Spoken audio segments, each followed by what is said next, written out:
Vamos a ver el ejemplo de equivalente arena. Como ustedes saben, se ha realizado el ensayo utilizando dos probetas para efectuar luego un promedio de resultados, calcular el equivalente arena promedio y luego obtener el porcentaje de finos. Entonces aquí están los datos. ¿Ya? Ustedes van a colocar los datos que han obtenido en el laboratorio. Este es un ejemplo.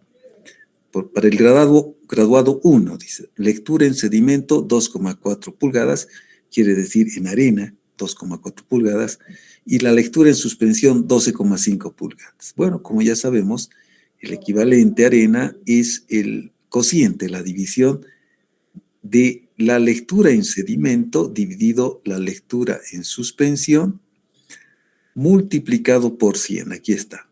Equivalente arena, lectura en sedimento 2,4 pulgadas, dividido lectura en suspensión 12,5 pulgadas por 100, que nos da 19,2%. Se entiende que esto está en porcentaje, ¿cierto? En porcentaje. Pero muchas veces simplemente se coloca 19,2.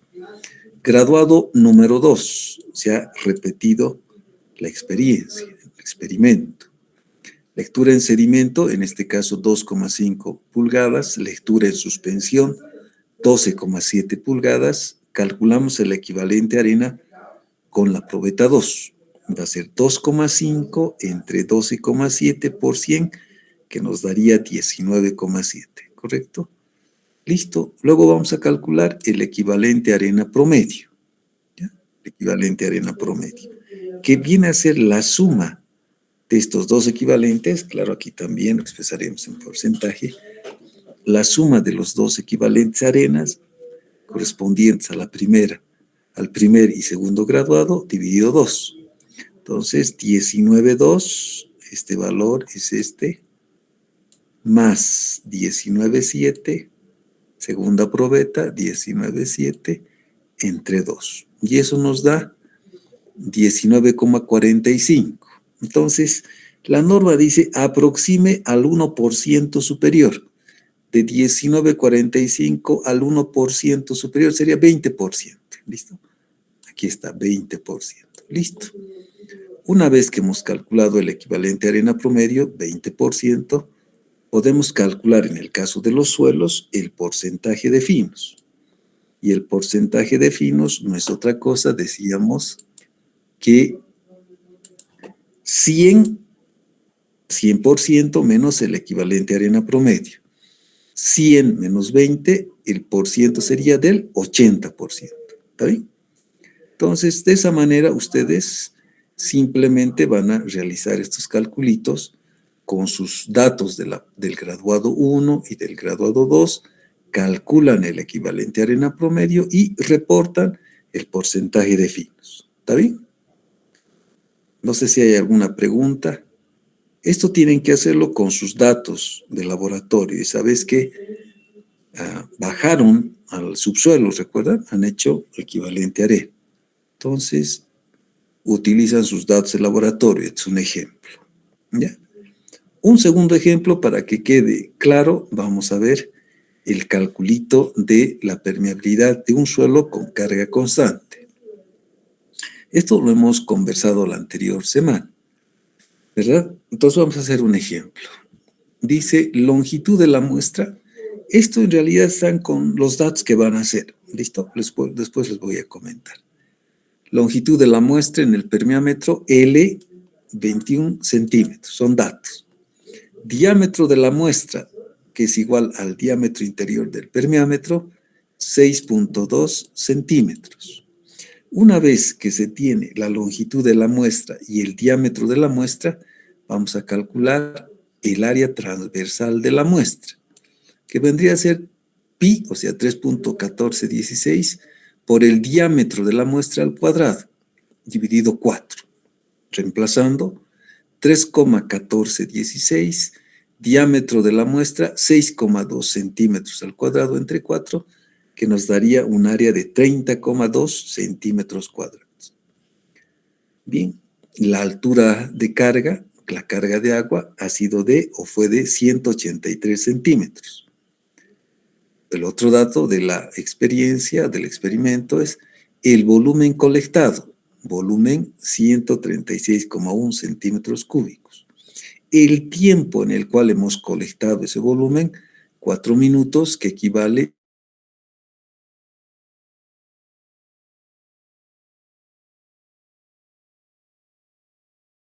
que para calcular la permeabilidad llevando este valor, o sea, el valor de la permeabilidad a la temperatura de ensayo referida a la permeabilidad a 20 grados centígrados, necesitamos determinar un factor de corrección por viscosidad del agua.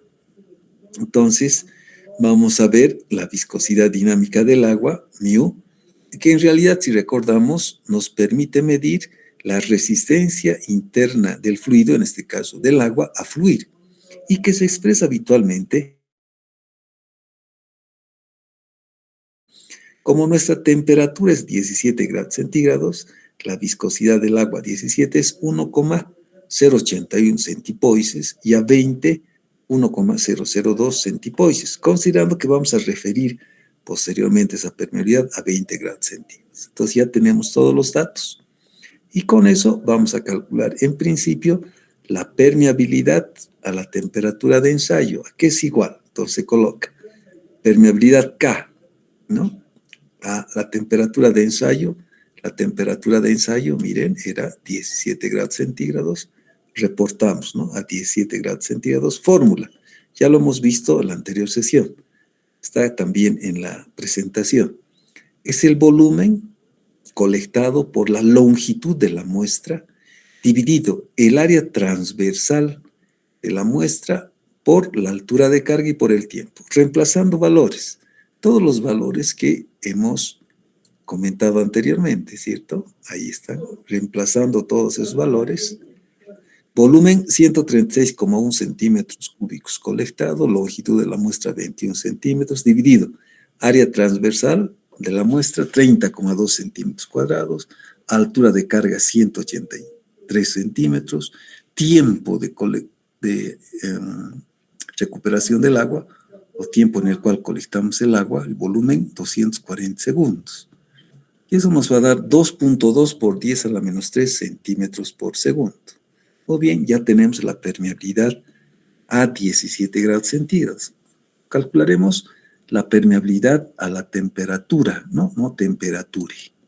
Temperatura de 20 grados centígrados. Entonces, como decíamos en la anterior clase, la permeabilidad a 20 grados centígrados es igual a ese coeficiente de corrección por viscosidad multiplicado por la permeabilidad a la temperatura de ensayo, o sea, por la permeabilidad calculada anteriormente. ¿Listo? ¿Y qué es el coeficiente de corrección? Y no es otra cosa que la división, ¿sí? El cociente de la viscosidad del agua a la temperatura de ensayo dividido la viscosidad del agua a la temperatura de 20. Estoy reemplazando valores. Viscosidad del agua a la temperatura de ensayo a 17 es 1,081, aquí está, dividido, dice, la viscosidad a 20 grados centígrados, que es 1,002 centipoises, simplifican, por tanto sería la división de 1,081 entre 1,002 multiplicado por la permeabilidad a 17. Haciendo esas operaciones muy sencillas, llegamos a que la permeabilidad a 20 es igual a 2,4 por 10 a la menos 3 centímetros por segundo. ¿Listo? Entonces, en el formulario que les voy a enviar de laboratorio están 3 repeticiones. Es decir, la primera prueba más 2 repeticiones adicionales. 3 ensayitos hemos hecho. Ustedes van a hacer el mismo cálculo para cada ensayo y luego sacan el promedio de la permeabilidad a 17 de los 3 ensayitos, o la media le llamaremos así, ¿no? Y luego la media de la permeabilidad a 20 grados centígrados, siguiendo el mismo cálculo, ¿sí? Para cada ensayito. Luego sacan la media de los 3 ensayos y esa va a ser, ese valor medio va a ser la permeabilidad a 17 y la permeabilidad a 20 grados centígrados de la muestra de suelo analizada. ¿Está bien? Muy bien, hagamos ahora un ejemplito con permeabilidad con carga variable. ¿Listo? Los datos, ¿cuáles son? Si recordamos la anterior clase, hemos dicho la permeabilidad con carga variable nos permite calcular este parámetro del suelo para materiales que son finos. Entonces, nosotros establecíamos o establecemos en general dos alturas, ¿verdad? Que le llamaremos así, por las que debe pasar el agua en un tiempo determinado. Entonces, los datos son los siguientes. La altura de carga, H1, 110 centímetros. La altura final de carga, H2, 90 centímetros. Entonces, del punto de salida del agua en el permeámetro, desde ese punto, tomamos una altura H1 y del mismo punto de salida del agua en el permeámetro, tomamos una altura H2. Lo que tenemos que calcular es el tiempo en el que la columna de agua pasa de la altura 1 a la altura H2. Eso lo hemos visto en la anterior sesión. Resulta que ese tiempo son los 249 segundos. También tomamos un registro de la temperatura del agua, de la temperatura de ensayo, y resulta que era 17 grados centígrados. Por otro lado, como es un tubito capilar, en el cual, o un tubito capilar que utilizamos para realizar el ensayo con carga variable, debemos conocer el diámetro de ese tubo capilar. En el caso nuestro va a ser de 1 centímetro. Si tenemos el diámetro del tubo capilar, necesitamos su área transversal del tubo capilar, que le vamos a llamar A. O la vamos a simbolizar con esa letrita A. ¿Listo? Que va a ser pi cuartos diámetro al cuadrado. Reemplazando pi cuartos diámetro al cuadrado, el diámetro es 1 centímetro, el área A minúscula correspondiente a la sección transversal del tubo capilar en el ensayo de permeabilidad con carga variable y 0,79 centímetros cúbicos. Listo, una vez que tenemos esos datos, aplicamos la formulita. Aquí está. La permeabilidad a la temperatura de ensayo va a ser igual a 2.3 por A minúscula. ¿Qué era A minúscula? La sección transversal del tubo capilar por la longitud de la muestra en el permeámetro dividido el área transversal de la muestra por el tiempo, es decir, el tiempo, altura H2, si ustedes quieren, solo pondremos así, en unos corchetes. Todo eso multiplicado por el logaritmo base 10 de H1 entre H2. Eso es. ¿Listo? Reemplazando valores. Entonces, aquí está. 2.3, área transversal del tubito capilar, lo hemos calculado. Aquí está, 0,79. Aquí hay un errorcito, por favor, corregir.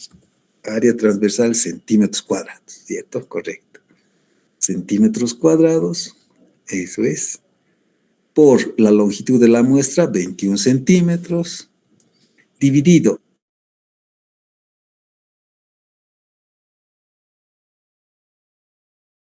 2 centímetros cuadrados. Estamos utilizando los datos de la probeta de suelo, ¿cierto?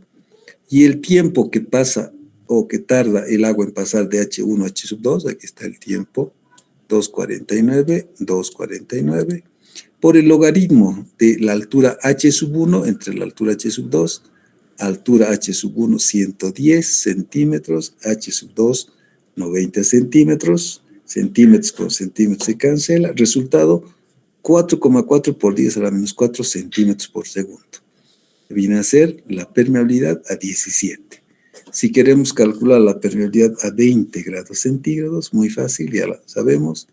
Multiplicamos por el factor de corrección por viscosidad del agua, que multiplica, reitero, a la permeabilidad a 17. Nuevamente aquí he colocado la viscosidad a 17 dividido la viscosidad del agua a 20, que multiplica al valor de la permeabilidad a 17, ¿cierto? Producto de esa operación, obtenemos que la permeabilidad a 20 grados centígrados con carga variable es 4.8 por 10 a la menos 4. Entonces, lo mismo que en el caso de la permeabilidad con carga constante, les voy a mandar la planilla de laboratorio en la que están consignadas las tres pruebitas que hemos hecho con permeabilidad con carga variable, ¿no? Hemos hecho 3 ensayitos. De esos 3 ensayitos van a hacer por ensayo el mismo calculito y luego van a promediar. O mejor, van a sacar la media, porque son 3 ensayos, de la permeabilidad a 17 grados centígrados y luego la media de la permeabilidad a 20 grados centígrados. Y con eso van a entregar el informito. ¿Listo? Entonces, esta es la primera parte donde hemos hecho un resumen, digamos, de lo que faltaba y espero que esté más claro con estos sencillos ejemplitos. ¿Está bien? No sé si hay alguna consulta, alguna duda de los compañeros. Muy bien. Vamos ahora a la presentación de el último ensayo. ¿Ya? El último ensayo.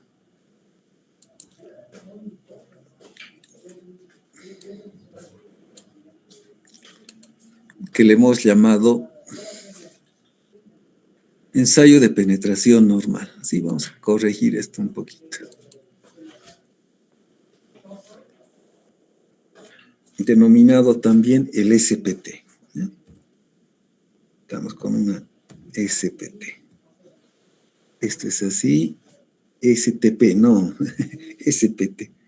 Me estaba colaborando alguna persona para ayudarme a hacerlo rápido. Como todo así intempestivo, ¿no es cierto?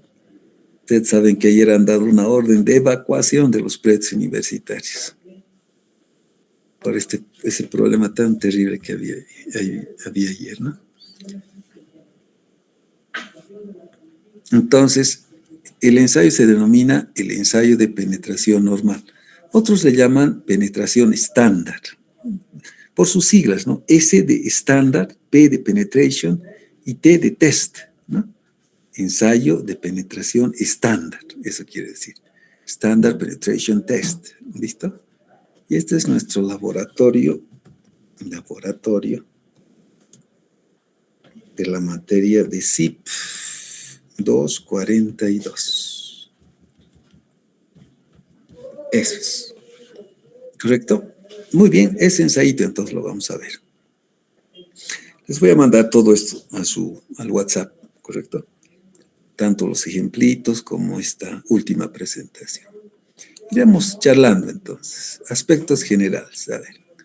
Resulta que el ensayo de penetración normal, aquí está, ¿no? Standard Penetration Test, no le llamaré el mejor, es el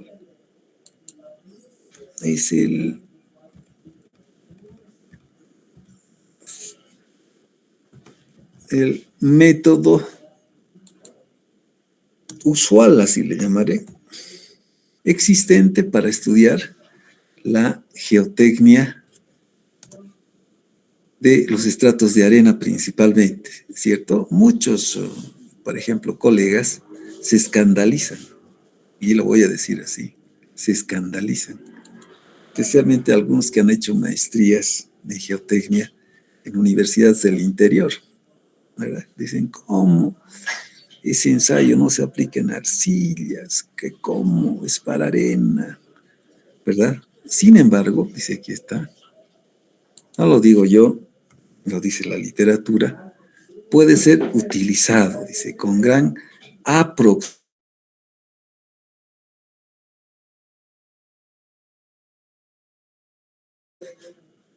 Rocas meteorizadas, ¿sí? No rocas entendidas como un macizo bastante duro y resistente, ¿no? Existen otros métodos para averiguar la capacidad portante en rocas. Puede, pero en este caso de rocas disgragadas, ¿sí? ¿Listo? Por métodos a percusión en el primer caso o a rotación en el segundo. Ya, está bien. Pero es un ensayo comúnmente utilizado desde hace mucho tiempo, y no solamente en Bolivia. sino en todos los países en general del occidente. No de los departamentos del país, no de los países. En Latinoamérica se utiliza bastante, en Brasil, en la Argentina, en Colombia, en el Perú, los Estados Unidos. La norma viene de Estados Unidos, ¿no? Entonces, reitero, ¿no? Hay gente, compañeros que se escandalizan, se rasgan las vestiduras y dicen, ¿cómo van a hacer SPTs en arcilla si es el CPT el que debía utilizarse? Pero resulta que el CPT, que es otro ensayo penetrométrico de campo, solamente se aplica a arcillas blandas y no a duras. La ciudad de La Paz tiene 15 fases geológicas que difieren mucho de las fases geológicas existentes en otros departamentos y en otros países, ¿no? Pero más allá de esas críticas, miren, el instituto va a cumplir ya como 100 años, ¿sí? Evidentemente, y lo que se hacía en el instituto, que data de hace mucho tiempo, era con este equipo, con el SPT, y muchas construcciones en la ciudad de La Paz se han pues materializado con los resultados de este ensayo. Hoy existen variaciones importantes, no quiero desmerecer aquello, ¿no? Equipos muy modernos, SPT ya digitalizados, CPTs, lo que antes no había. En Bolivia ya hay lo que existía hace tiempo, en Europa. Pero es que hay que saber comprar el equipo aplicado al tipo de suelo que se tiene en la región. ¿Estamos? Con todo, sigue perviviendo, le llamaré así, el SPT, y es uno de los ensayos muy comunes que se hacen en nuestra ciudad y en otros departamentos, ¿no? Aunque en Santa Cruz, por ejemplo, ya entran con CPT, en Cochabamba también, en suelos blancos, entran con CPT, en La Paz, alguna institución privada tiene CPT, la mayoría utiliza el CPT. Ahora, tiene dos limitaciones importantes. ¿Cuáles son? Primero, obtiene muestras de tamaño reducido. O sea, su cucharita, si le vamos a llamar, no permite sacar muestras de gran tamaño, es decir, de masa considerable. Segunda, esas muestras son muy perturbantes porque se realiza en general en suelos, mediante un proceso de percusión, de golpeteo. Se hinca una cuchara, como vamos a ver después, en el terreno con golpes. Y cuando el material es muy duro, es decir, tiene roca, ¿cierto? Roca, hay que pasar la roca, ¿cierto? Entonces en la roca, para pasar la roca, se coloca equipo de rotación con diamantina. Entonces hay que pasar la roca y llegar a suelo. ¿Está bien? Entonces, como es un proceso dinámico, digamos, de hincar una cuchara, un sacamuestras, un tomamuestras en el terreno, entonces las muestras en general que están dentro de ese tomamuestras, que a la vez sirve de penetrómetro, se encuentran pues alteradas por procesos dinámicos de hinca de ese tomamuestras o cuchara, como se dice, ¿no? Entonces, pese a sus limitaciones, es el ensayo más empleado y práctico para investigaciones y sondeos del subsuelo a profundidad, ¿no? O en profundidad. Con el SPT podemos trazar perfiles geotécnicos hasta profundidades de 30 metros, siempre y cuando el equipo tenga barras de extensión apropiados. Entonces se realiza este ensayo para algunos requerimientos de la ingeniería civil, ¿no? En puentes especialmente, cuando se hace la prospección del terreno para la construcción de puentes, los estribos y las pilas, las profundidades tienen que ser mayores, ¿no? Generalmente de 25, 30 metros. En ese caso sí se aplica equipo a rotación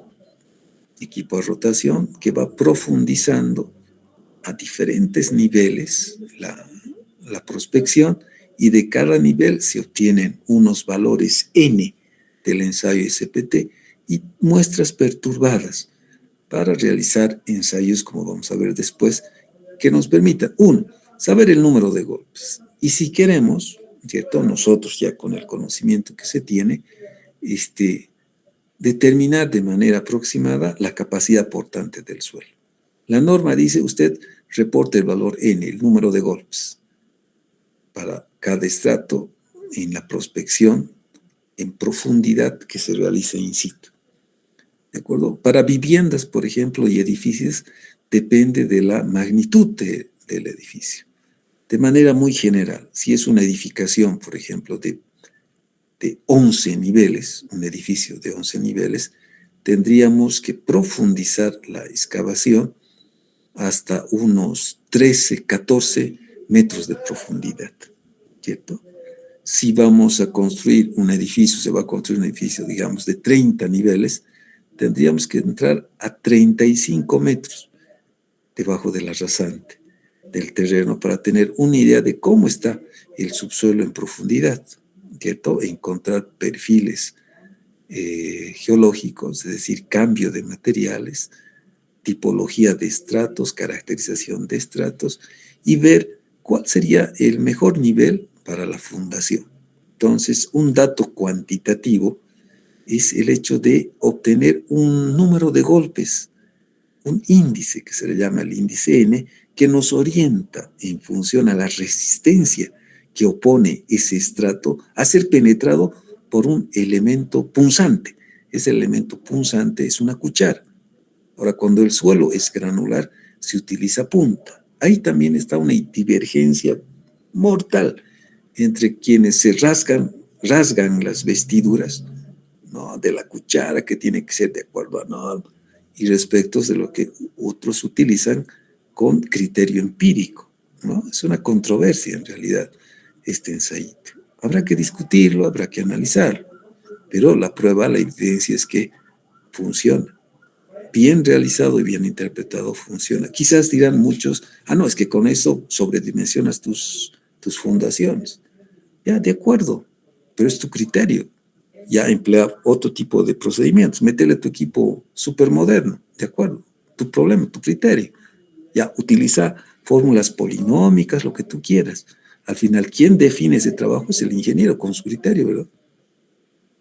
Entonces, nadie está obligado a hacer nada. Cada quien actúa en función de su criterio, experiencia y también prestigio y riesgo personal.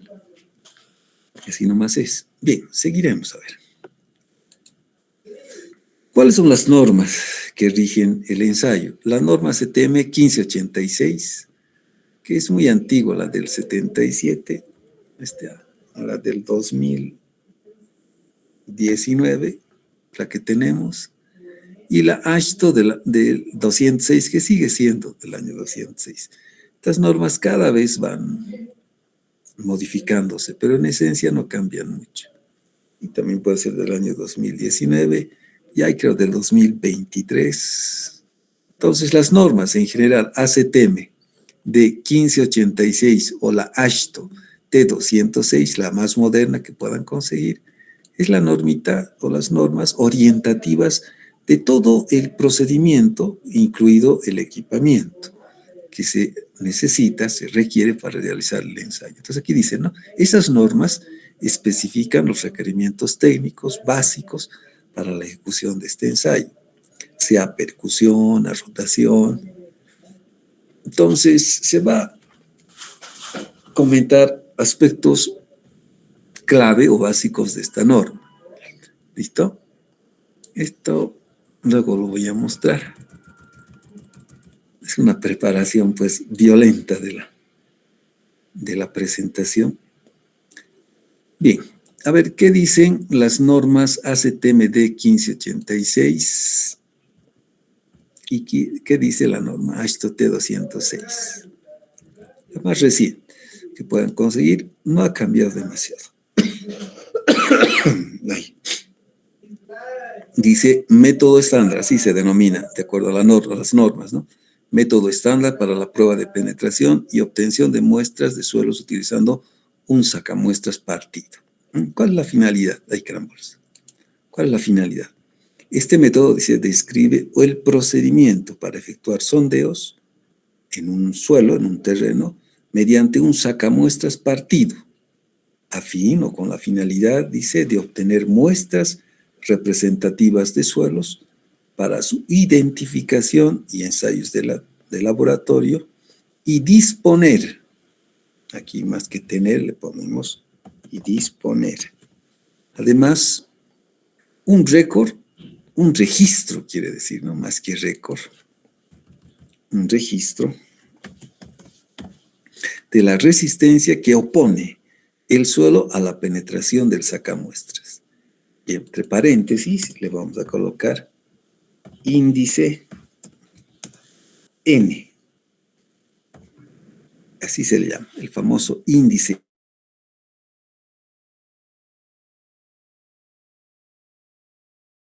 Vamos a ver el equipo. El equipo básicamente se compone de un trípode, miren ustedes.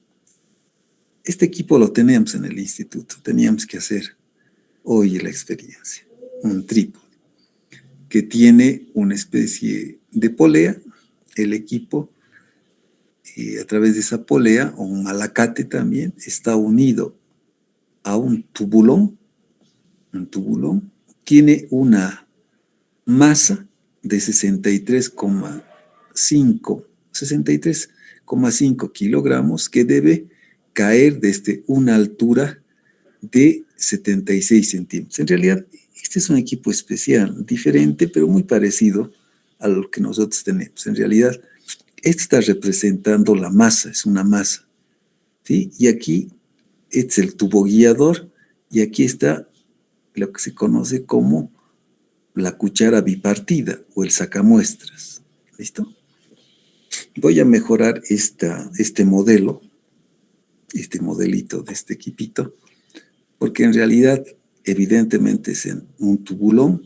Aquí está una masa de 63,5 kilogramos que debe caer desde una altura de 76 centímetros. ¿Listo? Muy bien. Entonces, para accionar esa masa, se puede hacer, decíamos, de manera manual o automática. Puede existir un motorcito, ¿no? Miren, es un motor que está ubicado en uno de los parantes del trípode, y con este motor levantamos la masa y la soltamos. Levantamos y soltamos. Tiene que ser un movimiento secuencial y rítmico, ¿cierto? Subir, bajar, subir, bajar. No tiene que subirse, esperar, caer, volver a levantar, esperar, caer, no. Tiene que ser un movimiento, si vale el término, musicalmente hablando, digamos, rítmico, ¿no? Sube y baja, tin, tin, tin, continuo, ¿sí? Y con ese golpeteo, lo que pasa es que la cuchara de penetración o el sacamuestras se hinca en el terreno. Como vamos a ver después, para cada profundidad, lo único que tenemos que hacer es contar el número de golpes con los cuales un tramo de la cuchara, sacamuestras, ingresa en el terreno. Entonces, ese ejercicio de levantar y soltar la muestrita, perdón, la masa, se puede hacer, decíamos, de manera manual, ¿cierto? Con ayuda de los técnicos o personal que se tenga, o puede ser utilizando un motor que permita subir la masa y soltarla, subir la masa y soltarla. Y con ese proceso, ese golpeteo, se induce el hincado del sacamuestras en el terreno. Esta es la cuchara bipartida. Sí, aquí hay diferentes modelitos de la cuchara bipartida, de longitudes. ¿Y por qué se le llama cuchara bipartida? ¿Cierto? Porque se divide en dos. Entonces, una vez que entra la muestrita en la cuchara, se separa porque tiene como unos acoples en la parte superior y en la parte inferior. Se sacan los acoples y se obtiene dentro ya, o se extrae del interior de la cuchara, la muestrita de suelo, ¿cierto? Que no se puede utilizar para otros fines. O sea, con esa muestrita no se puede hacer ensayos de consolidación, compresión o confinada, ¿no? Porque uno está perturbada y no es tan representativa. Y si bien nos da o sea, no tiene la cantidad suficiente para que hagamos ensayos de identificación y caracterización, pero nos permite constatar qué tipo de material hemos atravesado. ¿De acuerdo? Esa es la idea. Muy bien, seguiremos. Equipo de perforación, aquí está, hablaremos ya en función a la imagen que hemos comentado, ¿no? Debe ser, dice, aceptable y permitir un hoyo razonablemente limpio. En principio, a ver, ¿qué quiere decir esto? Cuando nosotros hacemos la prospección de un terreno con el objeto de determinar el índice N del ensayo SPT, que posteriormente, en función del criterio que se tenga, nos puede ayudar a encontrar la capacidad portante del terreno, la norma dice que se tiene que realizar el ensayo en perforación reducida. Para ello necesitamos un equipo de perforación, ¿sí? Un equipo de perforación que materialice un hoyo, un huequito en el terreno, ¿sí? Si va a ser una profundidad de 5 metros, digamos cada 1,50, eso prescribe la norma, ¿sí? Y a cada 1,50, una vez que hemos llegado a 1,50, vamos a introducir el muestreador, vamos a golpetear, ¿correcto? Y vamos a obtener el registro del número de golpes por nivel. Si vamos a entrar 10 metros, igual, cada 1,50 o cada cambio de material, debemos nosotros entrar las profundidades respectivas y en cada cambio de material efectuar el ensayo de golpeteo por estrato, obtener el número de golpes por estrato y posteriormente, reitero, en función al criterio o el empleo de ecuaciones, nomogramas, gráficos, se puede estimar la capacidad portante del terreno. ¿Está bien? Entonces dice, el equipo de perforación debe permitir que se materialice un hoyo. El hoyo tiene que estar limpiecito. Antes que se introduzca el sacamuestras. Ya hemos visto lo que era el sacamuestras, ¿no? Esta, la cuchara bipartida. ¿Está bien? Muy bien. A fin de asegurar, dice, que el ensayo de penetración se lleva a cabo en un suelo que no haya sido perturbado, claro, y permita la hinca del sacamuestras para obtener la muestra. Se llevará, dice, un récord, ya, un registro de penetración del sacamuestras de acuerdo con un procedimiento que luego vamos a comentar. ¿Listo?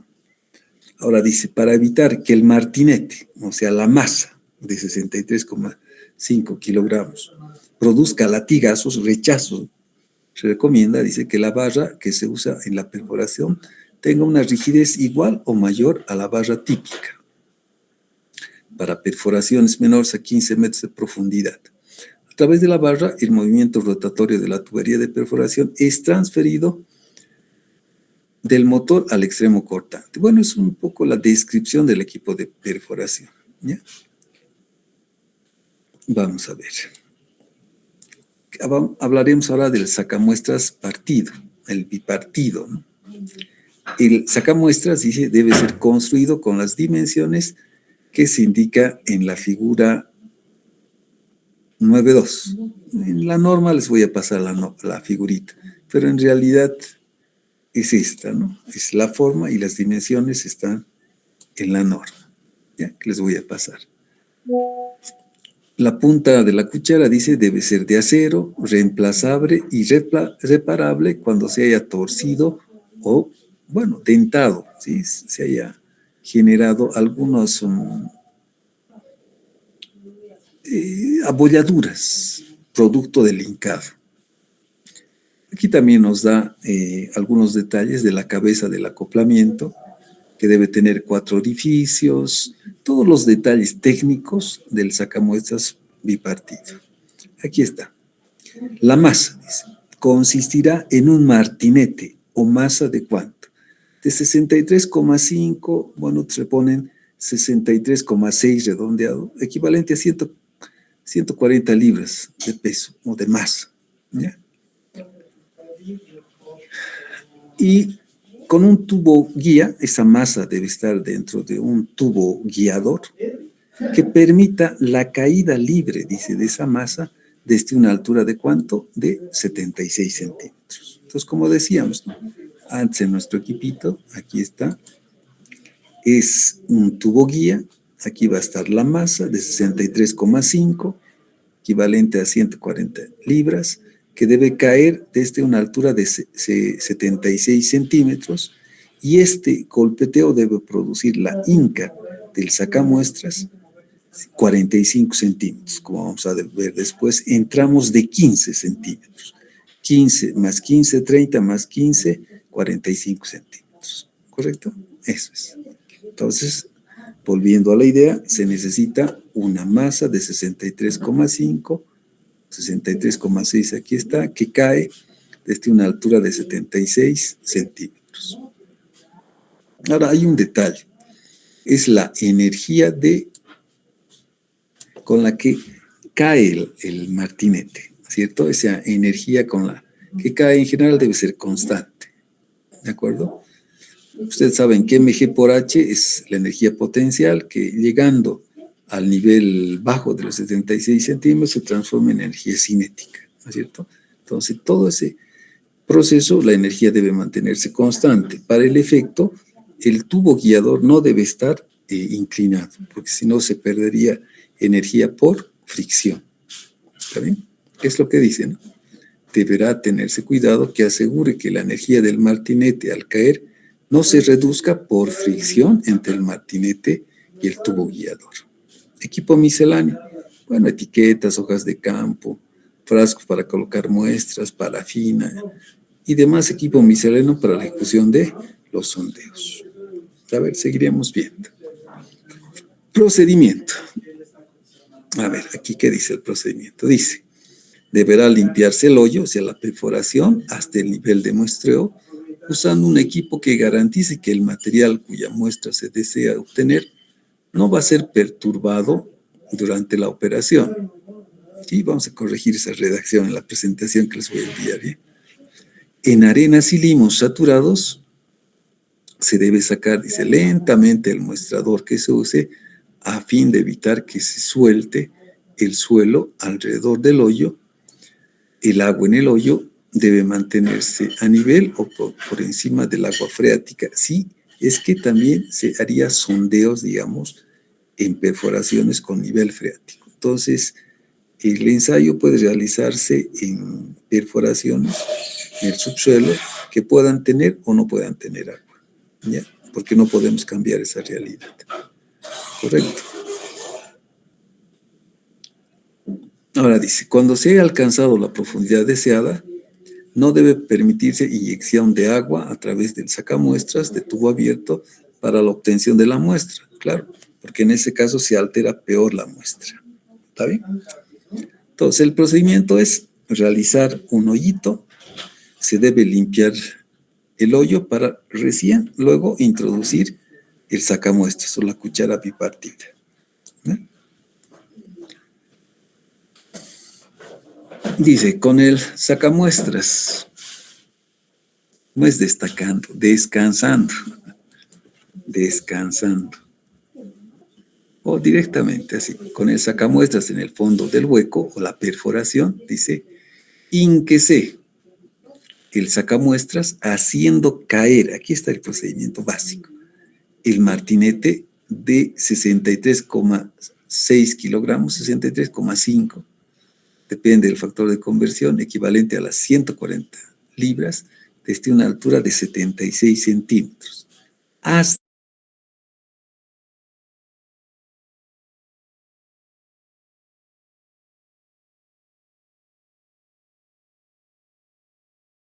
¿eso qué quiere decir? Que el sacamuestras lo vamos a dividir en 3 tramos de 15 centímetros, ¿correcto? 15 centímetros. A ver, no sé si puedo dibujar. Con esto puedo dibujar, ¿no? Aquí está. Este es el sacamuestras, ¿correcto? La cuchara bipartida, caramba. Van a perdonar mi pulso, ¿eh? Uy, Dios mío. La cuchara bipartida, así la llamaremos. ¿Está bien? Una vez que la cuchara bipartida, imaginemos que está dentro de una perforación. Así está, de diámetro reducido. ¿Ya? Y aquí está todo el equipo. Aquí está. Este elemento saliente se llama sufridera.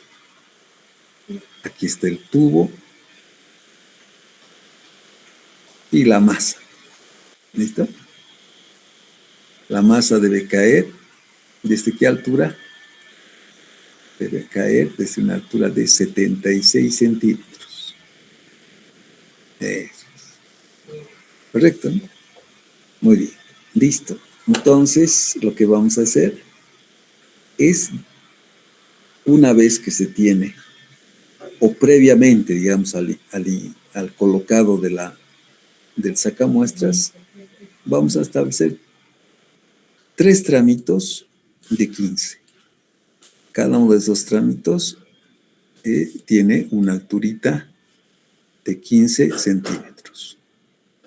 Perdonen mi pulso, ¿eh? Primer tramo. Segundo tramo, 15 centímetros. También 15 centímetros. Tercer tramo, 15 centímetros. Ese es. 15 centímetros. 15 más 15 más 15, o al revés. Correcto, ¿no? O al revés, ¿no? 15 más 15 más 15, ¿cuántos son? Son los 45 centímetros.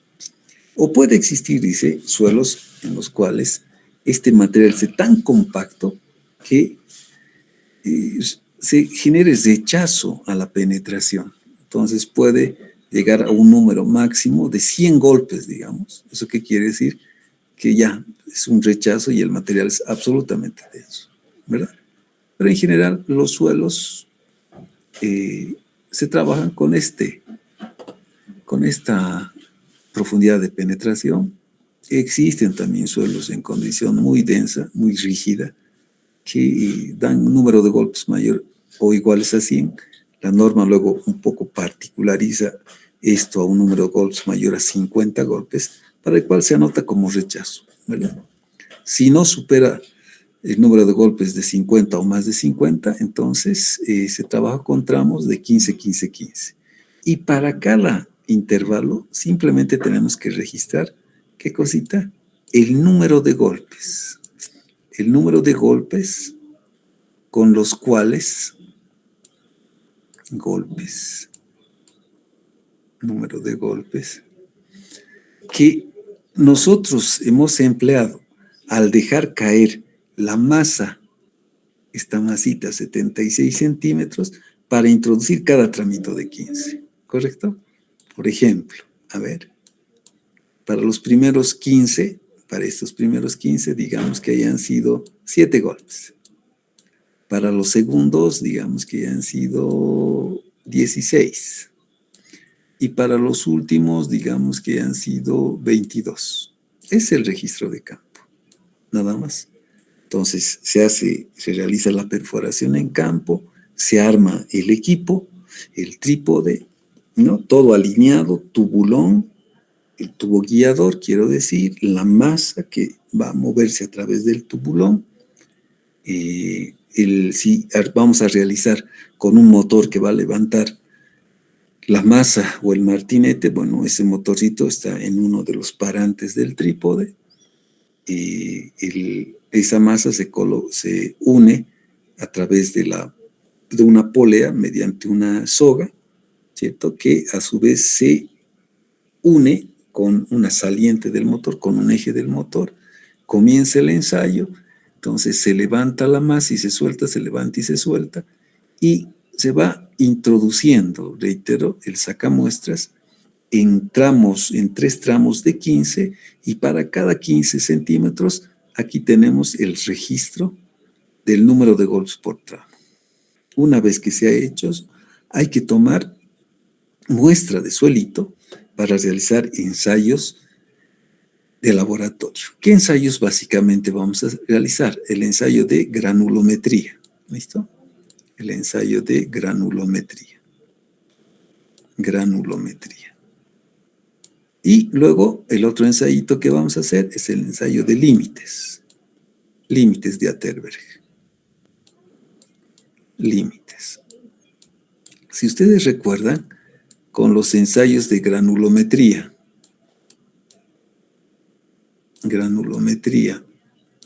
y límites, ¿qué podemos hacer? Podemos clasificar el suelo.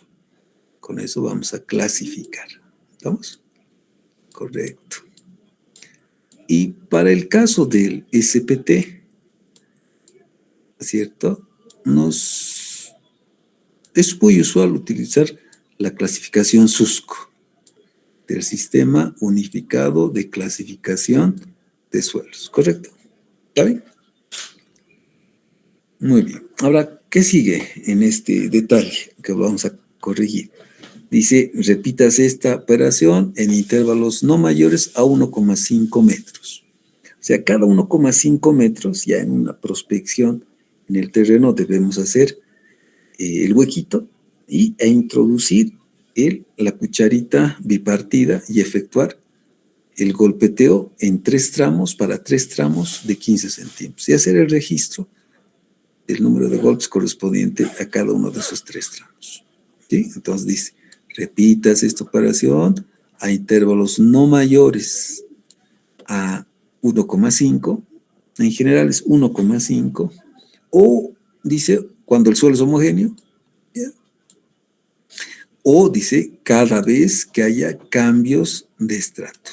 Entonces, si en la prospección estamos advirtiendo que cambie el material, entonces por cambio de material también debemos hacer un ensayo de SPT para averiguar cómo está cambiando ese registro del valor N, que nos va a dar una idea de la resistencia por estrato a la penetración que tiene el suelo en profundidad.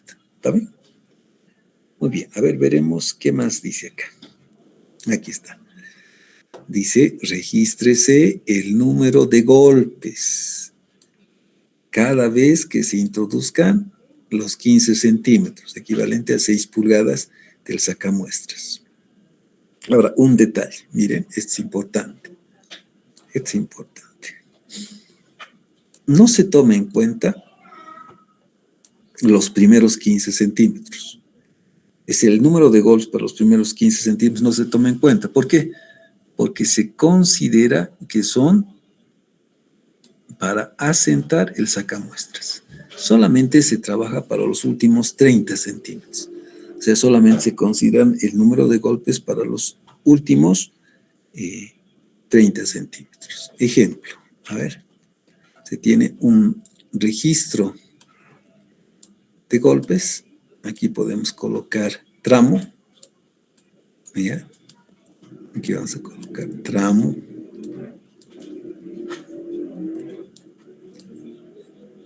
En centímetros. Aquí está. 15, primeros 15, segundos 15 centímetros y terceros 15. Ay, caboles. Y aquí el número de golpes. Número de golpes.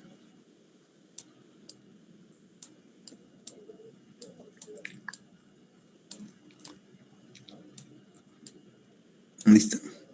Entonces aquí registramos el número de golpes. Bueno, es lo que dice acá, ¿no? Una vez asentado el sacamuestras, que dice, se hinca nuevamente 15 centímetros del mismo, anotando el número de golpes del martinete, luego se introducen los otros 15 centímetros del sacamuestras y se vuelve a anotar el número de golpes. Es lo que está diciendo, ¿no? Para el primer tramo, digamos, en nuestro ejemplo anterior, ¿cuánto era? 7, digamos. Para el otro, digamos, 16. Y para el último, 22. ¿Cómo se hace ahora? ¿Cómo se elige el valor N? La respuesta está acá. La suma de los golpes dados para introducir el sacamuestras los últimos 30 centímetros, miren ustedes. O sea, dice, los golpes correspondientes a la segunda y tercera hinca se indicará como resistencia N. Ahí está, el valor N, este valor N, indicado, referido como resistencia N a la penetración del sacamuestras, es la suma, dice, de los dos últimos tramos. Se desprecia el número de golpes para los primeros 15 centímetros, en razón, uno, que dicen que era para asentar el sacamuestras, o puede haber perturbaciones, que muchas veces en profundidad, como es un hoyito bastante pequeño, ¿sí? Pueden ser de 11 a 22 centímetros, no podemos advertir, ¿de acuerdo? Entonces, en este caso, se desprecia los primeros 15 y se anotan los siguientes. Por tanto, n sería la suma de 16 más 22. ¿Listo? En este caso, el índice n sería 30 y el número 38, número de golpes n, índice del ensayo penetración SPT, índice del ensayo SPT igual a 38. Ahora, ¿qué dice? A ver, si el sacamuestras es hincado menos de 45 centímetros, dice acá, ¿no? Se anotará como resistencia N la correspondiente a los últimos 30 centímetros. ¿Listo? De penetración del sacamuestras. Si la penetración es menor que 30 centímetros, deberá indicarse en el registro de perforación el número de golpes del martinete y la fracción de los 30 centímetros que penetró el sacamuestras. Pero en general hay que introducir los 45 centímetros. ¿Ya? Son casos muy particulares del ensayo. A ver, ¿qué más dice? ¿Qué dice después? Saque el sacamuestras a la superficie y ábralo. Describa cuidadosamente la muestra típica del suelo extraído, dando a conocer, dice, su composición, su estructura, su consistencia, su color y su condición. Luego coloque las muestras sin comprimirlas en unos frascos conservadores de muestras o se las puede parafinar y colocar con gasita, ¿verdad? Como hacíamos densidad de trozos inalterados, y ubicarlas para su transporte en unas cajas de madera con acerrín convenientemente identificados. ¿Está bien? En todo caso, dice, miren, ya sean los frascos o cualquier elemento de transporte, ¿es cierto? Si va a ser en bolsa, en ese caso, dice, estos recipientes o estos elementos que cubren a la probeta, a la muestrita sacada de campo, deben garantizar que no pierda esas muestras, que no pierdan agua, ¿cierto? Además, deben estar etiquetadas y convenientemente identificadas. Bueno, antes se utilizaban unos frascos para transportar las muestras, ¿verdad? Alternativamente a esto, se puede utilizar, reitero, en esas muestritas tomadas por el tubo bipartido, se las puede parafinar, colocar gasa, otra vez parafinar y disponer en unas cajitas para llevarlas al laboratorio, ¿no? Para su correspondiente identificación o tener una secuencia del perfil geológico, perfil estratigráfico del suelo. ¿Está bien? Ahora, ¿qué decimos en el caso de que estén convenientemente identificadas? No, bueno, tipo de trabajo, número de sondeo, profundidad de avance, longitud de recuperación de las muestras, ubicación, y todos los detalles, ¿cierto? Esto está en la normativa también, más ampliada en la normativa que les voy a mandar, para que esté, reitero, esa muestra de ensayo perfectamente identificada. ¿Mm? Y algún detalle, ¿no?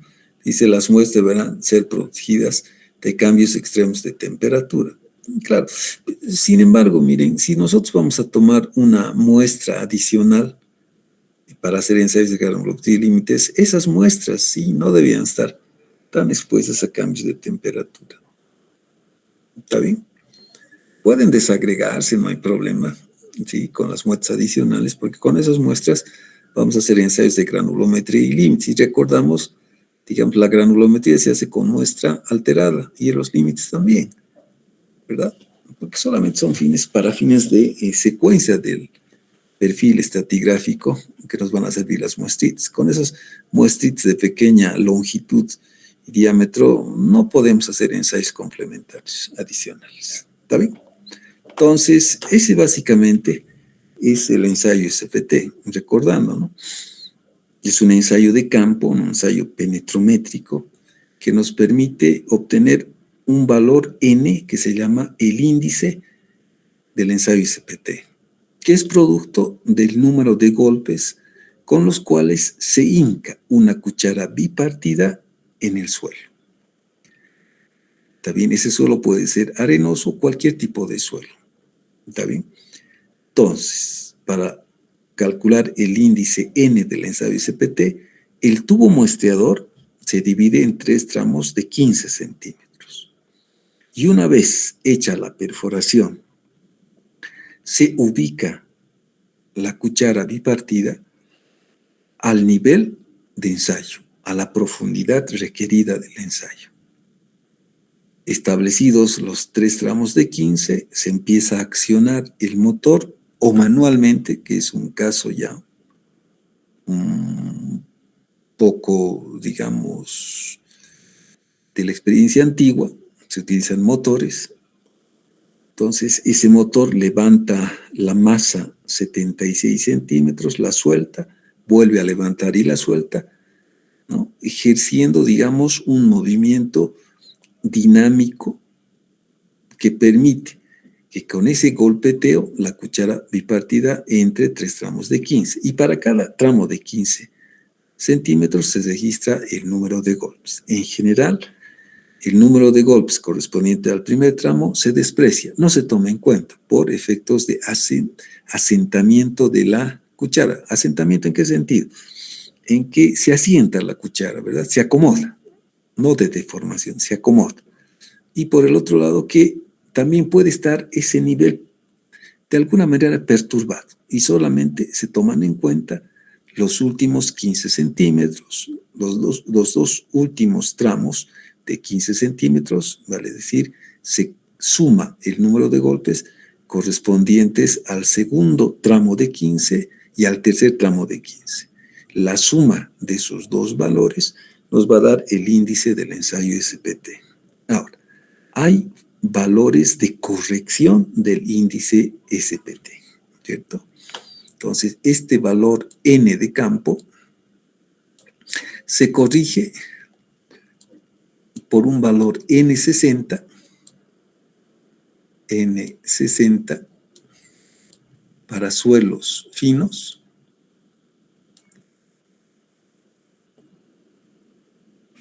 y se corrige para suelos granulares con el valor N160.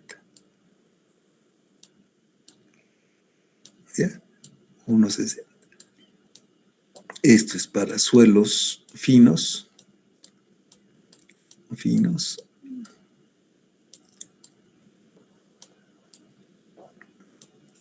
Y esto es el 1,60, N160 para suelos granulares. Y existen muchas fórmulas para corregir para suelos granulares, ¿no? O gruesos.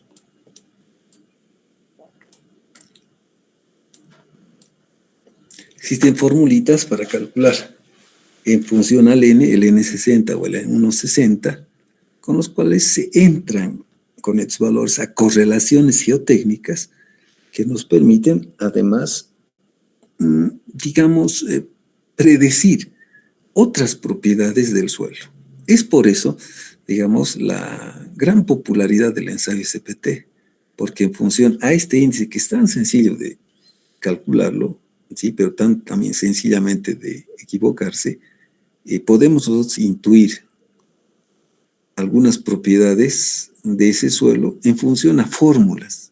Esas fórmulas se denominan correlaciones geotécnicas, ¿no? Que son fórmulas estadísticas en función a una gran cantidad de ensayos por tipología de suelo que se han realizado para obtener de manera rápida y referencial parámetros como, por ejemplo, el ángulo de fricción, como la consistencia de suelos finos y otras propiedades de los suelos. ¿Está bien? Entonces, en esas correlaciones geotécnicas se utilizan o están en función de los valores N60 para suelos finos y el 1,60 para suelos granulares. También les voy a mandar esas fórmulas de corrección. Bien, entonces el ensayo termina ahí, el reporte termina ahí, con el registro del valor N, datos de la perforación, fecha, operador y un sinfín de registros de identificación que están en la norma. Y listo, es el reporte que se da al laboratorio. Sin embargo, decíamos, también se puede intuir o calcular el valor diferencial de la capacidad aportante. Entonces, uno de los métodos usuales es utilizar unos ábacos, el ábaco de Hughes, ¿cierto? Igual, en esta temática existen unas controversias mortales entre los geotécnicos, ¿no? Unos de una escuela que igual, poco más se quieren suicidar cuando se les habla del ábaco de Hughes. Pero ya les digo, son metodologías. Quien quiere utilizarlas, utiliza. Quien no, no las utiliza. Pero no puede obligar a que no se utilice, ¿correcto? Quien las utiliza, pues tendrá que decidir en función a su criterio, su experiencia y su responsabilidad profesional si los utiliza o no, ¿verdad? Pero igual, es una controversia tenaz entre quienes defienden una escuela, defienden otra escuela, o la critican, ¿no? Dice, ¿cómo es posible con el ábaco de Hughes? Pero resulta que en la ciudad de La Paz muchas de las construcciones se han realizado con el ábaco de Hughes, ¿verdad? Bueno, ya les digo, ¿no? Alguna vez algunos compañeros dicen, utiliza lo que tú creas conveniente, pues tu criterio, utiliza tus ecuaciones, haz tu análisis, no sé, pues, tu estadística brutal, totalmente científica, encuentre lo que tú quieras, pero ya depende de cada uno. Entonces, ahora lo que vamos a hacer es mostrarles cómo se puede obtener el valor de la capacidad aportante, un valor, reitero, referencial de la capacidad aportante, cuánto soporta ese suelo en términos del esfuerzo de compresión y que es muy utilizado para predimensionar zapatas, ¿correcto? Entonces, lo primero que nosotros debemos saber para predimensionar zapatas es cuánto resiste el suelo. Simplemente desde un punto de vista muy sencillo, desde el criterio del esfuerzo axial, el esfuerzo de compresión. ¿Está bien? Porque la capacidad aportante se entiende como esa resistencia vertical que opone el suelo, ¿cierto? Al sustento, o sea, a la aplicación de cargas. El suelo resiste, ¿verdad? Y resiste con un esfuerzo vertical. Pero queremos saber cuánto es esa resistencia. Si la resistencia de un suelo, por ejemplo, es 0,4 kilogramos centímetro cuadrado, una resistencia muy baja, ¿verdad? Colocamos una zapata, ¡pum!, se hunde. En cambio, si la resistencia del terreno es, digamos, 2,5 kilogramos centímetro cuadrado, es una buena resistencia. En ese caso, las zapatitas van a tener unas dimensiones amigables. Con una capacidad aportante de 0,4, quizás las zapatas van a ser demasiado grandes y antieconómicas. En ese caso, cuando el suelo tiene capacidad aportantes por debajo de 1 kilogramo centímetro cuadrado, ya no es conveniente utilizar zapatas superficiales, vale decir, zapatas aisladas, combinadas, esquineras, medianeras, sino que hay que aplicar o hay que utilizar otro sistema de fundación que son las cimentaciones profundas, los pilotajes. Pero con este ensayo ya podemos tener una idea referencial para qué tipo de fundaciones podríamos diseñar para una obra en particular. ¿Está bien? Entonces, si nosotros podemos ver este grafiquito, voy a explicar un poco la manera de calcular esa situación. Voy a ampliar un poquitín. Carambolitas, ya. Entonces, miren, este es el primer gráfico. Entonces, este es un abaco en el que en el eje de las X está el número de golpes. ¿Listo? Aquí está el número de golpes. Y en el eje de las Y está la tensión admisible o la tensión de trabajo del suelo. ¿Ya? Esto generalmente se expresa en kilogramos centímetro cuadrado. Centímetro cuadrado. Es la capacidad portante. ¿Está bien? Entonces, en este primer gráfico, que yo le llamo el gráfico A, es función, este gráfico está relacionando la capacidad portante de un suelo. ¿Qué tipo de suelo? Aquí podemos ver suelos limosos, arenas finas, arenas o gravas. Básicamente suelos gruesos, ¿sí? Que van desde los limos, arenas, hasta las gravas. Entonces, el número n es el número del índice n, es del índice n del ensayo SPT de campo, ¿cierto? Con eso podemos tener una idea referencial de la tensión de trabajo y la tensión admisible, es decir, de la capacidad portante, para que ese suelo no se rompa cuando le aplicamos una carga vertical. Es lo que hacen las zapatas, ¿no es cierto? Las zapatas son una interfase entre la superestructura y el suelo que permite transmitir convenientemente las cargas de la edificación de una obra civil, un edificio, reitero, al suelo sin que el suelo falle. ¿Está bien? Muy bien. Entonces, ¿qué es lo que se hace? Habíamos dicho que con la muestra de suelo que obtenemos de la perforación, vamos a clasificar el suelo. ¿Está bien? Entonces, puede, digamos que en la clasificación nos dé un material GP. ¿No? Correcto, ¿no? Y que el número de golpes, el N para los últimos 30 centímetros, digamos que haya sido, 20, digamos. ¿No? 20. Entonces, ¿cómo obtenemos la tensión de trabajo? Tensión de trabajo, la capacidad portante. Facilito. Aquí en el eje N tenemos el número de golpes, ¿correcto? Número de golpes. Entonces podemos entrar con el número, ¿cuánto era? 20. Localizamos 20 y nos vamos al material. Buscamos, aquí es limo, no es limo, ¿qué es? Una grava mal graduada. Arena fina tampoco es, arena tampoco es, una grava. Esa grava tiene dos límites. Aquí miren qué dice. Gravas y arenas bien graduadas. Y acá dice, en este límite, dice arena bien graduada de gruesa a fina. Dice, ¿no? Entonces, como no es bien graduada, es mal graduada, yo podría entrar a la mitad. Es por eso que este método tiene críticas, ¿no? Dice, no, pero esto no es objetivo, es subjetivo. Claro, es criterio del ingeniero. Entonces, miren, como aquí tengo grava y arena bien graduada, y aquí solamente tengo arenas bien graduadas a gruesas finas, este margen, este límite, yo con criterio podría entrar a la parte media, indicando de la franja, ¿cierto?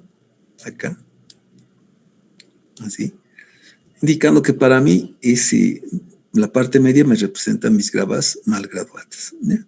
Entonces, entro con 20, aquí está, hay caracoles. Entro con 20 y a partir de ese valor toco la parte media y trazo una horizontal. ¿Listo? ¿Cuánto leerían? A ver. Aquí está 3, 3, 5. Aquí, ¿cuánto leeríamos? Digamos 3,75, ¿les parece? Entonces, la tensión de trabajo sería 3,75 kilogramos kilogramos centímetro cuadrado. ¿Está bien? Sin embargo, no se reporta este valor. Se reporta el valor de la tensión admisible. Tensión admisible. Admisible. Ahí. Tensión admisible. La tensión admisible va a ser igual a la tensión de trabajo entre un factor de seguridad. Un factor de seguridad. ¿Listo? Entonces, generalmente el factor de seguridad está entre 2 a 3. Es un valor de incertidumbre, porque es un método mediante una gráfica. Entonces, ¿qué sería? A ver, sería 3,75 dividido 2. ¿Correcto? Ese es. Muy bien.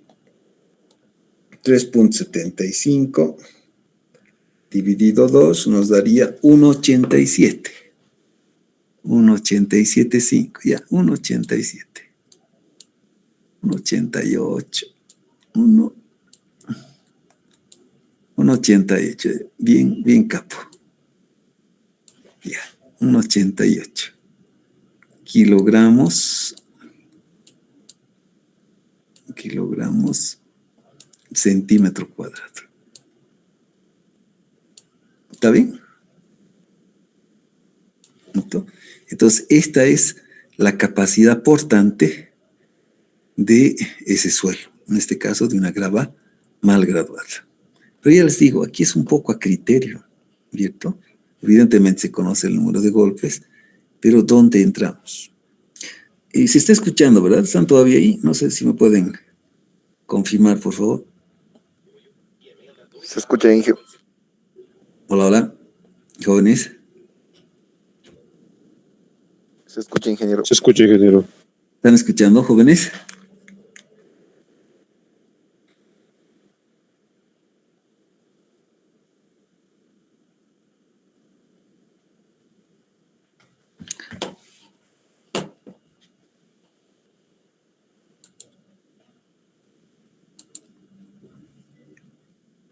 Ah, sí, están todavía ahí. Ah, ya, muy bien, de acuerdo, gracias. Gracias, jóvenes, por hacerme sentir vivo todavía. Muy bien. Correcto, ¿no? Decíamos, sin embargo, existe esa incertidumbre.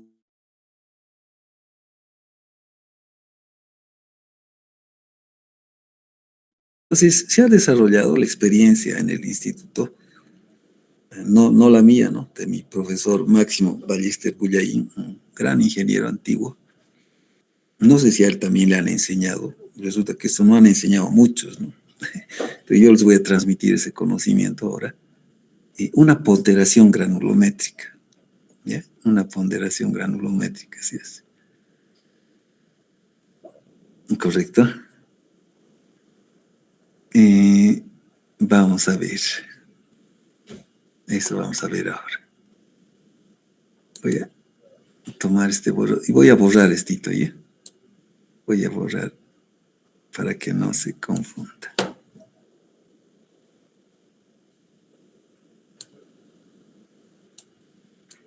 A ver.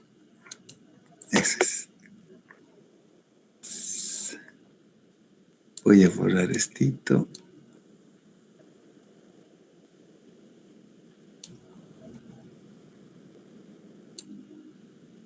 Vamos a borrar eso. Entonces, ¿en qué consiste la ponderación granulométrica? Miren, consiste en lo siguiente. Cuando yo hago el ensayo granulométrico, voy a tener el porciento de grava, ¿cierto? Porciento de grava. Ahí está. Voy a tener el porciento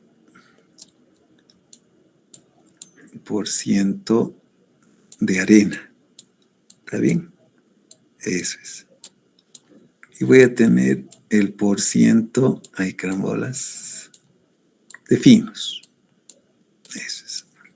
¿Se acuerdan, verdad? Del ensayo de granulometría. Digamos que el porciento de grava sea del 39%. El porciento de arena sea del 42%. Y el porciento de finos, veremos a ver, sería 100 menos 39 y menos 42. Sería 19, ¿cierto? Un ejemplo. 19. Todo está sumando 100%. Esto es 9, ¿verdad? 9. Ay, ya, 9. Entonces, por ciento de grava, 39, arena 42, finos 19. ¿Está bien? Entonces, ¿qué es lo que se hace? Dependiendo del gráfico. Se saca un valor promedio o la media del tramo de grava.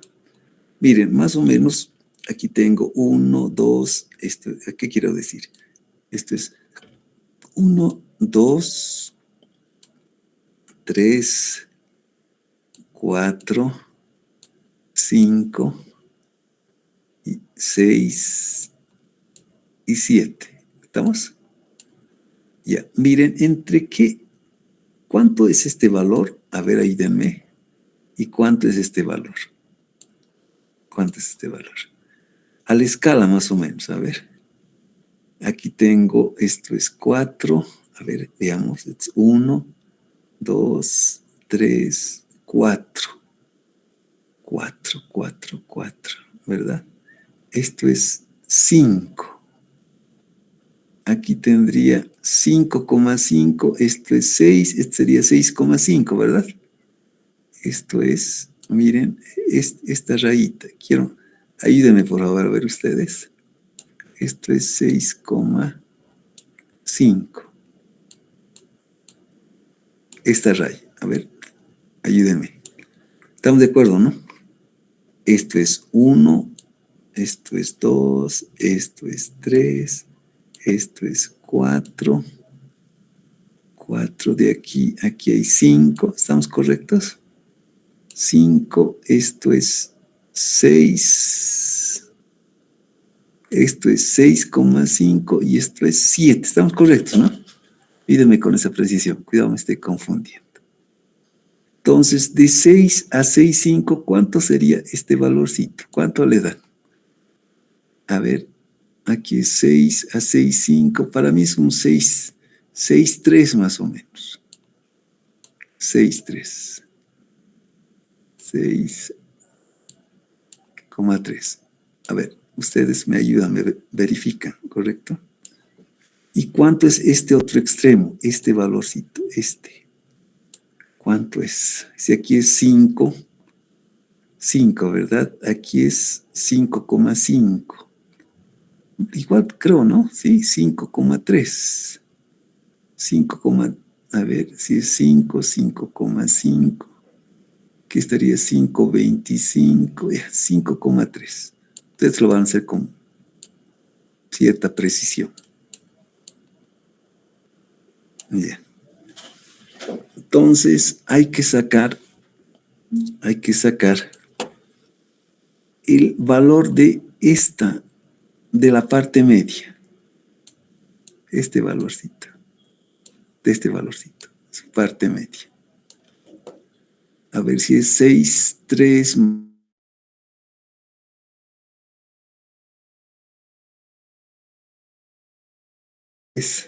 más 5,3 entre 2. 5,8. ¿Sí?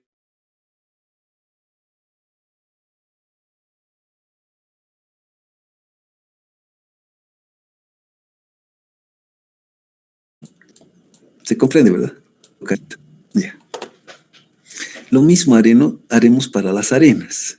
La arena va, esta franja de la arena, aquí también es 5,3. Quiero calcular este límite de la arena fina, acá, este valor, de la franja, justo acá. Miren, aquí estoy con 3, esto es 3,5, esto es 4. Yo aquí le pongo un casi 4, ¿no? Aquí, a ver, 3,1, 3,2, 3,3, 3,1, 3,5.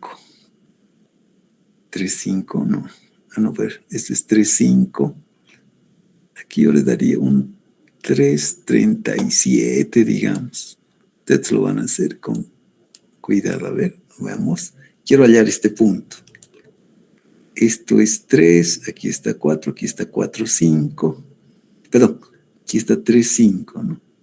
3,4 por ahí. 3,8. 3,77, ya, 3,8.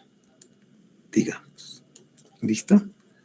Entonces quiero sacar el punto medio para las arenas. Para las arenas. De estas dos franjas, o sea, de todo esto que es arena, quiero de toda esta longitud, quiero sacar su punto medio. ¿Ya?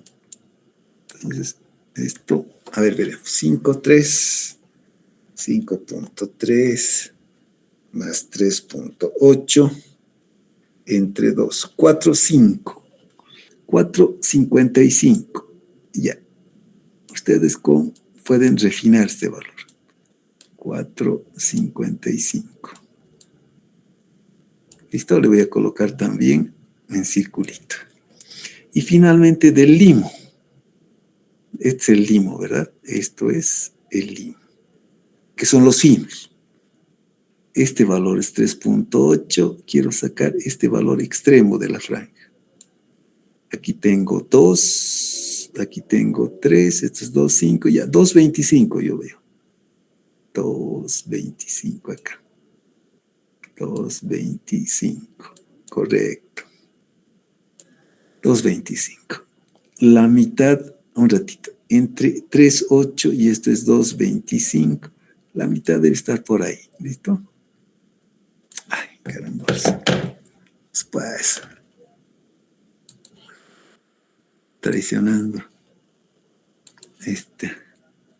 Del limo. Entre esta franja y esta franja, la mitad, digamos, por acá. Este valor quiero sacar. 3,8. 3,8 más 2,25 entre 2. Ya, 3. 3. 3. ¿Está bien? Listo. Con estos valores circulito voy a hacer la siguiente operación. Miren, este 5,8 era para la grava, ¿cierto? Muy bien. Lo que voy a hacer es lo siguiente. Voy a colocar el valor circulito para las gravas. Punto medio de la franja de gravas. 5,8. ¿Correcto? Ya vamos a terminar, no se preocupen ya. Y esto que está en porcentajes, 39%, lo voy a volver en cuadrísimo decimal. 0,39. 0,39. Igual. A ver. ¿Cuánto es 5,8 por 0,39? 5,8 por 0,39. 2,26. 2,26. ¿Se entiende, verdad? 26. Listo. 26. Carambolas. 26. Luego, para las arenas, el valor circulito es 4,55. Para las arenas es 4,55. Valor circulito para las arenas. Por Aquí su porcentaje es 42%, guarismo decimal 0,42.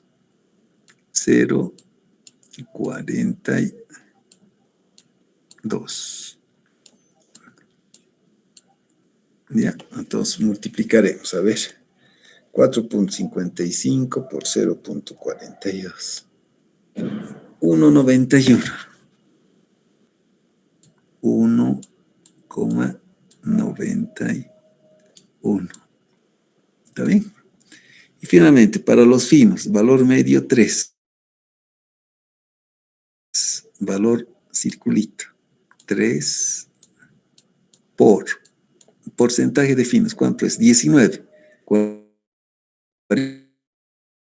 Guarismo decimal 0,19. Exacto.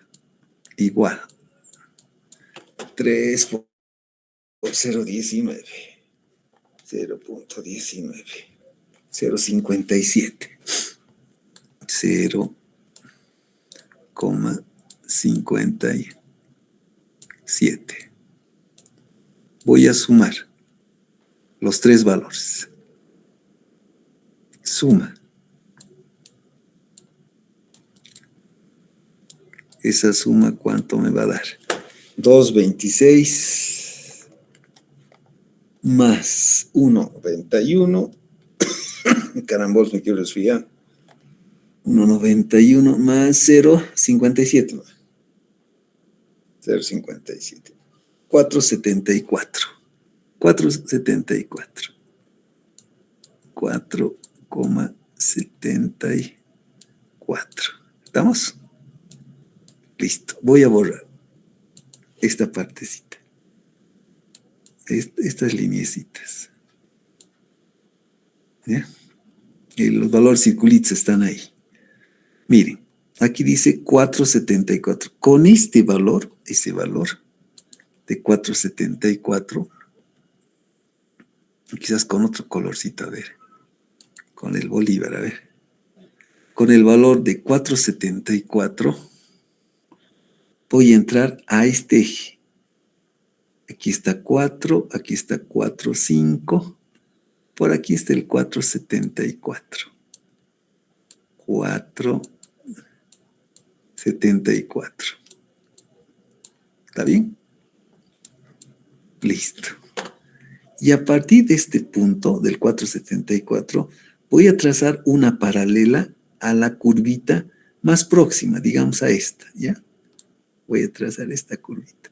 Por favor, trazan una curvita paralela, ¿ya? Uy, mi pulsete es pues, maldito. ¿Qué cosa es esto, che?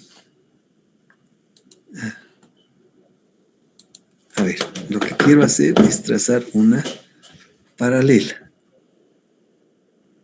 Con otro colorcito, a ver, con este color. Lo que quiero hacer es esto, miren, trazar esta paralela así. Paralela hasta el origen. Ya van a perdonar el pulso, por favor. Voy a trazar una paralela. Uy, Dios mío, ya. Una recta se me ha vuelto eso. Pero es la idea. Es la idea. Es la idea. A ver, otra vez intentaré ya. Por trámites, entonces. Este es así. Así. Así. Así. Así.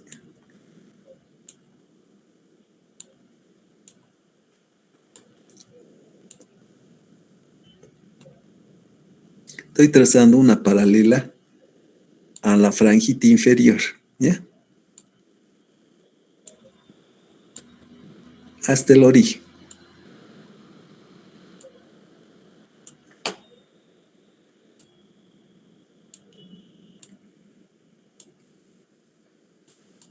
Qué grave, yo tengo que practicar un poco con estos dibujitos.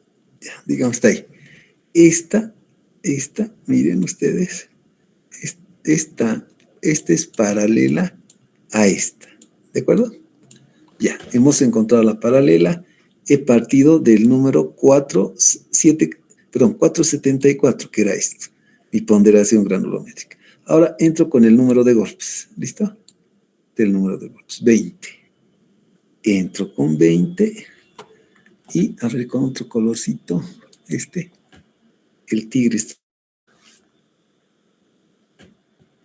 No quiere. ¿Qué fue lo que le cambió? ¿Qué? Entro con 20, ¿cierto? Entro con 20. Intersecto la curvita. Y de la curvita voy a trazar una horizontal hasta donde intersecte el eje. ¿Estamos? Donde intersecte el eje. Entonces, el número de golpes es 20. Entro con 20. Intersecto la paralela que he generado, ¿cierto? Intersecto la paralela que he generado acá. Y desde ese punto trazo una horizontal. Aquí está, digo, ¿no? Esta. Y leo. ¿Ya? Aquí, ¿cuánto está? 2, 2, 5. A ver, 2. A ver, ¿cómo estamos? No, aquí está 2, 2, 2, 5. Esto es 3. 2,74. 2,74. 2,75, digamos, ya. Entonces aquí digo, sigma de trabajo es igual a 2,75. Redondeando, ¿no? Estoy leyendo este valor. ¿Ya? Esto es kilogramos, carambolas, centímetro cuadrado. ¿Listo? ¿Cómo sacamos la admisible? Sigma admisible, capacidad portante admisible del suelo, es este valor, el 2,75, dividido entre el factor de seguridad, que nosotros estamos tomando igual a 2. ¿Correcto? Eso es. 2,75 entre 2, 1,37. Ya, 1,4. 1,4, redondeando. Kilogramos, centímetro cuadrado. ¿Correcto? Listo.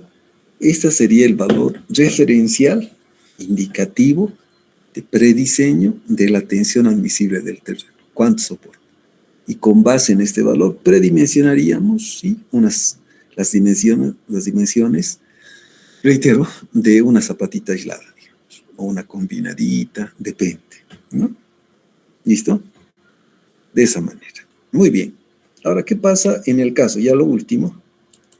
¿Qué pasa en la situación de los suelos finos? ¿Cómo se reconoce? Sí, es un gráfico de Hughes, por si acaso aquí está, ¿no? Aquí está el detalle. Número de golpes para que la cuchara normal penetre 30 centímetros. ¿Qué dice el procedimiento, no? Con una masa de 65, ¿no?, y una altura de 75, 76 centímetros. Es válido también.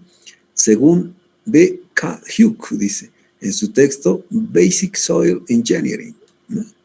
Textito de referencia. Antiguito, pero interesante. ¿Ya? Práctico. Entonces, miren, aquí tenemos que arcilla. Acá. Arcilla limosa, arenosa. ¿Aquí qué tenemos? Mezcla de grava, arena y arcilla. Pero quiero destacar, ya en la última parte de esta sesión, ¿listo? No, es como marcadorcito, pues. Quiero destacar lo siguiente, miren ustedes. En las tres franjas, ¿cuál es el material común? Fíjense en esto, ¿qué es? Arcilla, otra vez arcilla y arcilla. Entonces aquí tengo arcilla purita, entre comillas, pura arcillita. Aquí es una arcilla mezclada con limos y con arenas. Y aquí tenemos mezclas de grava, arena y arcilla. Entonces, este nomograma, el ábaco de Hughes, es para calcular la capacidad de carga admisible en arcilla y mezclas de suelos. Miren esto lo que dice Hughes.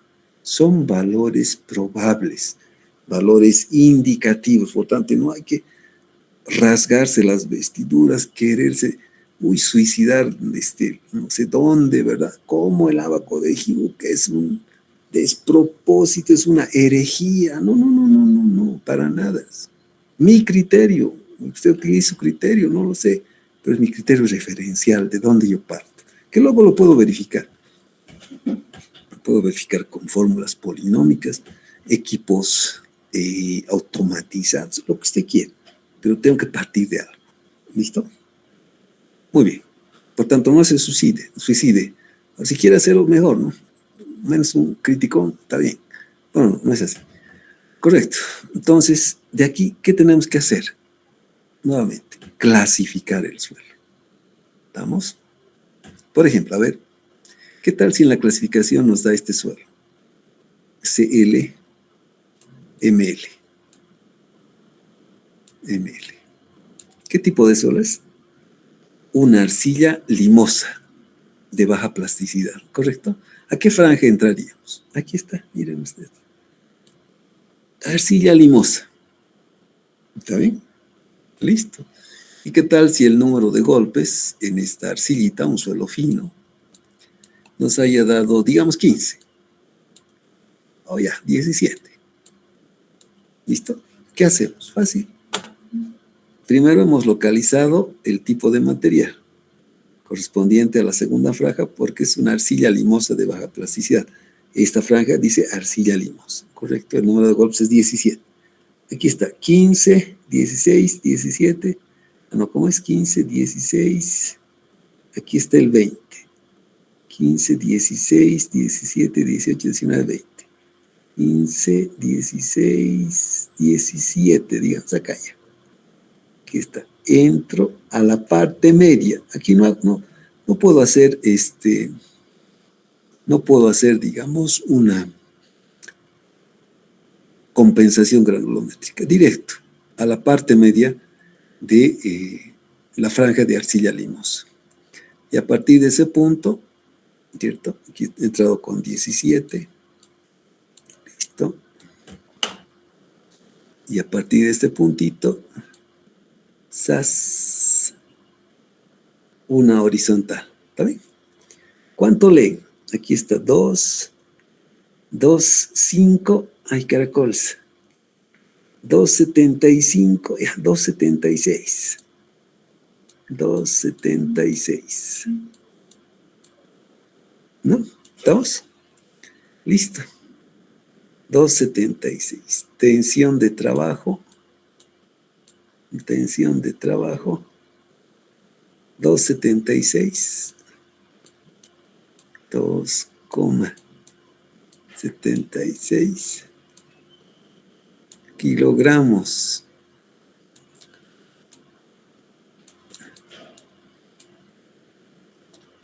Centímetro cuadrado. Tensión admisible. Admisible.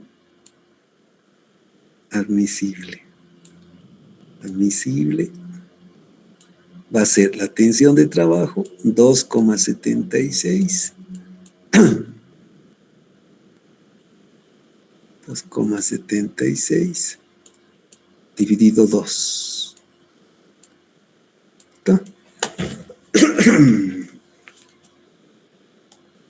2,76 dividido 2, 1,38. Ya, 1,4. 1,4 kilogramos centímetro cuadrado. ¿Está bien? Listo. Hemos obtenido también este valor de la tensión admisible del terreno y con este valor podemos predimensionar las zapatitas. Ahora, si queremos hacer un refinamiento de este criterio, en lugar del N, podemos trabajar con el N60, corregido por energía, ¿ya? Les voy a enviar las formulitas para calcular el N60 en función del N, ¿correcto? Y entrar con el valor que calculen del valor corregido, con su valor, el valor que se tenga, entran donde caiga, a la franja, ahí caen bolsa. Entran igual con el valor N60, ¿ya?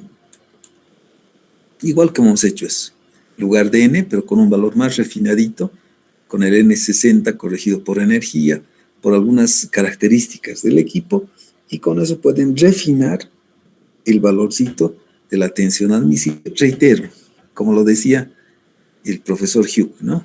Son valores probables, son valores referenciales, no son valores absolutos, son valores de partida, que luego podemos verificar, comprobar con otras fórmulas, con otra ciencia más exacta, ¿cierto? Pero necesito conocer ya un valor referencial, una idea. ¿Cuánto soporta mi carga, mi sueldo? ¿Cuánto carga? ¿Cuánto esfuerzo soporta mi sueldito? ¿Está bien? Listo. Con esto, estimados estudiantes, habríamos culminado la materia. ¿De acuerdo? Habríamos culminado la materia.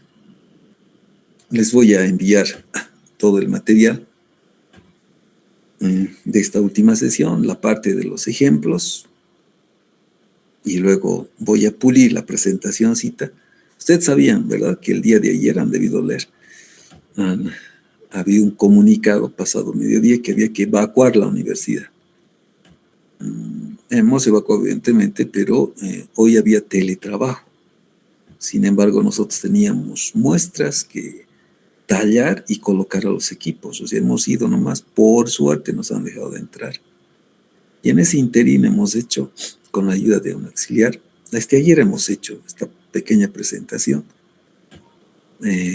que debo corregir algunas cosillitas. Quizás voy a colocar una imagen del SPT con su masita, como es el usual que se realiza en el medio, y luego les voy a enviar un videíto, ya un videíto para que vean cómo se hace en la práctica.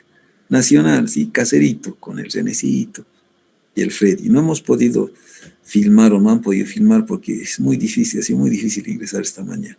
Por suerte nos han dejado ingresar. ¿Está bien? Entonces, con esto estaríamos terminando. La asistencia, cuando sea presencial, lo vamos a regularizar. Ya 2 clases presenciales. Muy bien. No sé si tienen algún comentario, alguna duda. Quedaría pendiente nuestras 2 evaluaciones, ¿cierto? Necesitamos ya trabajar con la segunda evaluación y la última evaluación. Como ustedes saben, eso tiene que ser de manera presencial. Nos faltaría solamente esas 2 evaluaciones y, bueno, culminar satisfactoriamente la materia. Comentarles también que el día viernes a las 3 de la tarde había una reunión en la dirección de carrera con la dirección del instituto. Tenía que estar presente el docente de teoría, pero no estuvo, y mi persona y el ayudante, ¿no? Entonces habló de algunos tópicos que, bueno, han sido manifestados por ustedes.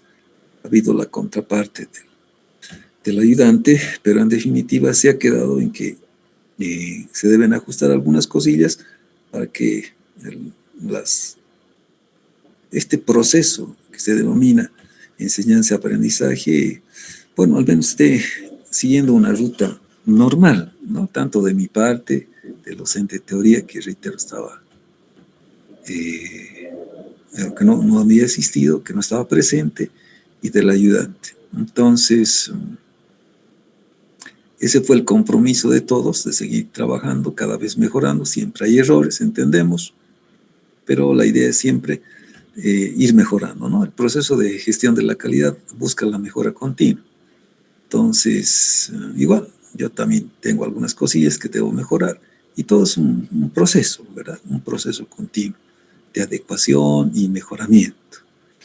También a la dirección de carrera ha manifestado que así como se ha traído a colación esta temática, y dado que existen derechos, también existen obligaciones, y soy portador de la recomendación de la dirección de carrera, en sentido que, digamos, ustedes, como la parte de los educandos, también cumplan a cabalidad los tiempos y las fechas de entrega de informes. Habíamos visto la posibilidad de que la entrega de estos últimos informes sea en el instituto, el día que pasemos clase cada grupo, de tal manera que el ayudante pueda recoger sus informes del instituto y ya no se genere un problema de que salgan ustedes de sus clases programadas el día martes, digamos, o los jueves, porque con esto de la malla curricular, entonces se ha generado todo un problema también, ¿no es cierto?, de cruce de materias, etcétera,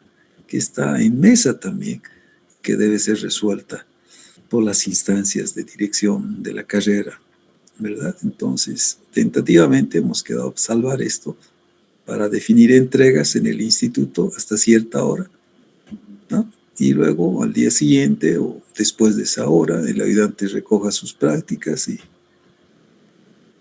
listo, ¿no? Ya no había ese problema del cruce de horarios, etcétera, etcétera. También, evidentemente, se reconoció que en alguna ocasión el cuestionario se mandó con un tiempo no muy apropiado, que se iban a corregir esos detalles, etcétera, etcétera. Veremos cómo marchan las cosas. Sin embargo, se ha puesto también de manifiesto de que a partir de este semestre se va a hacer igual una evaluación, no solamente a los docentes, como era ya usual, al docente de teoría, al docente de laboratorio, sino también va a estar incluido la parte de ayudantía, independientemente de la persona, toda vez de que estas materias están enmarcadas en el proceso de gestión de calidad del instituto, tanto suelos 1, suelos 2, materiales, asfaltos, tecnología del hormigón.